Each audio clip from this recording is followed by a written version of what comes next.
All right, my people, now welcome back onto this channel. My brother, my sister, no be small something. Well, still on the matter, Yoruba nation. Now him, everybody still they talk about, and now so it be. All right, my brother, my sister, this one I want big congratulations. So the one where they reach us right now to the people of Ilora village. Where be say I don't even talk am before about these people how they come outside, all the farmers for that village, the way where be say Fulani people come they disturb for that village too much, and the people can't come outside, they come they shout, hey Sunday Igboho ẹ gbà wá o, ẹ gbà wá o, please Sunday Igboho help us. These people the way wey dem take dey carry their cow come inside for inside our farm no be small something o, so tey dem go come do am deliberately carry their cow come inside our farm to come dey chop all our crop, and we don come tire. Na wetin all the Fulani people come dey do be that o. Na im these people come outside dey say who we go call. This one na for your state o, na in this one take dey happen o. Say who we go call. Dem get governor for there though, the reason na so if we say make we call this governor sef, na the same thing, make iya no go come chop us like that. Na im dem come say the only person wey dem go call na im be Chief Sunday Igboho, ẹkùn ọkọ Fulani o. Na im dem come kuku call Chief Sunday Igboho wey baba abeg make you come help us, because the way wey these people dey disturb our farm e too much o, e no good at all o. And then everybody come dey come outside that time say Chief Sunday Igboho again, hey say this man don try make una sef help una sef. But now my brother, my sister, this one na good news o. That is why I carry congratulations take start am, say Ilora people, congratulations to una, because now Chief Sunday Igboho don come outside.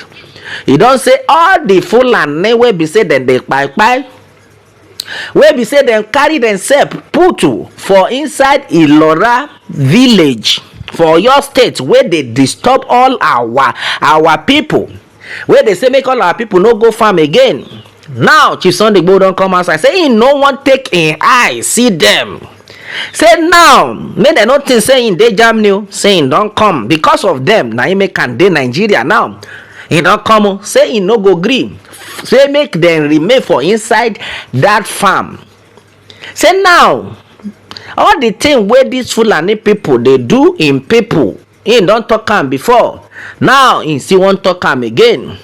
Say now he wan make all of them carry their body, make dem gbese alele osiso, make dem comot for inside that obodo wey dem dey call Ilora village o. Na so Ilora town, na so the thing be now, because these people dem say dem don carry themselves come back again o. We no know wetin their problem be. They just carry themselves say dem wan come dey disturb everybody wey dey that farm. Now thank God the people who come outside, they don call Chief Sunday Igboho, say Chief Sunday Igboho abeg, na only you we know say you go fit help us. After God na you, abeg make you come help us pursue these people. Na him Chief Sunday Igboho hear their cry, say no worry, me I no relent, say na wetin God call me make I come do, na him be this, to make sure say I comot tears from the eyes of my people. This is Sunday Igboho no be small something o. He don come back, he come tell them say as him close him eye before him go open am, alele make all the Fulani wey dey inside that Ilora village wey dey disturb him people, in Yoruba people for there, make dem comot. As e be so, Chief Sunday Igboho don say him don come back, him dey like this, him dey around, him no wan hear story. Make all these people, make them carry their wahala comot, make them gbese, because the trouble wey these people dey cause for inside obodo Yoruba e too much. Now he don come say all the thing wey be say they do for that Yoruba land e too much. Na only una go carry our people, una carry them, tell them say make them come pay again. Na go thief them, go on side, say make them come pay for ransom before na go release them. To the extent even some people wey be say dem go carry, dem go still kpai them. so they go still carry our fine women, dem go carry dem go knack dem akpako, dem go knack all our women akpako, dem go still pursue dem, dem go still beat dem, sometimes sef some of dem go even say dem go marry dem by force. Which kind thing come be that? Na im Chief Sunday Igboho come outside say no, I no go gree make all this kind thing dey happen for my country, most especially for my Yoruba town. As e come say, as far as southwest is concerned, for all the Yoruba state wey dey for inside obodo Nigeria wey we dey, so say im no go gree, say now before im close im eye open am, make all of dem don comot, make dem don draw their ear, make dem run comot, because all the things wey una dey do for that village we don tire. Na only una go carry na cow enter people farm make e dey chopu all their crop wey dey there. Which kind thing be that?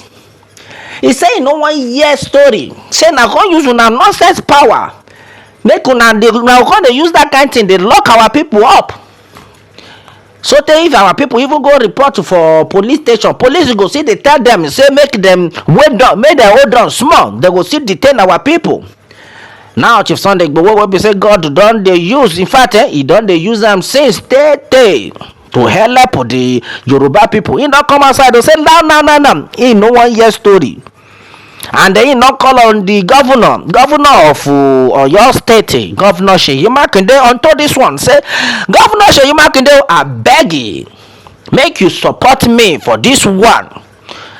Tell your commissioner of police make them stand up now. Alele, in no one year say these people still dey inside that village, they disturb our people.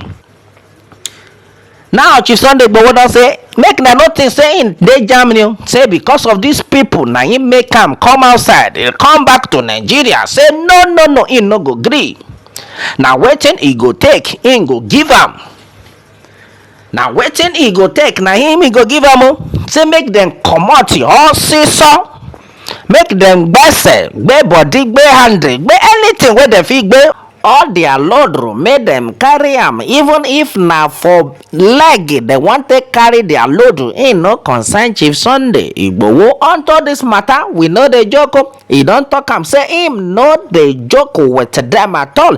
He don talk am say him dey see many video where these Fulani people dey shout, where dem dey talk say if Chief Sunday Igboho think say him fit come back, he come say him wan pursue them, say dem go kpai Yoruba people.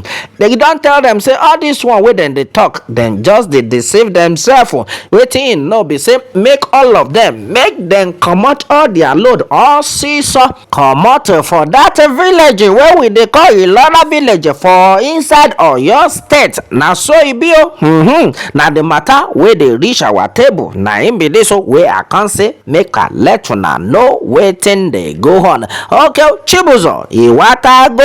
Yes, so na so e be inside this one wey dey reach our table, wey I can say make I let una dey hear am. Na so we go dey bring more tori for una. And then if this one na your first time wey you dey join our channel, I beg you make you just dey try to dey help us, dey subscribe, dey like am, and then make you still dey make everybody see dey see am. Na so e be unto this one till I come on away next time, my people. Make una dey jolly.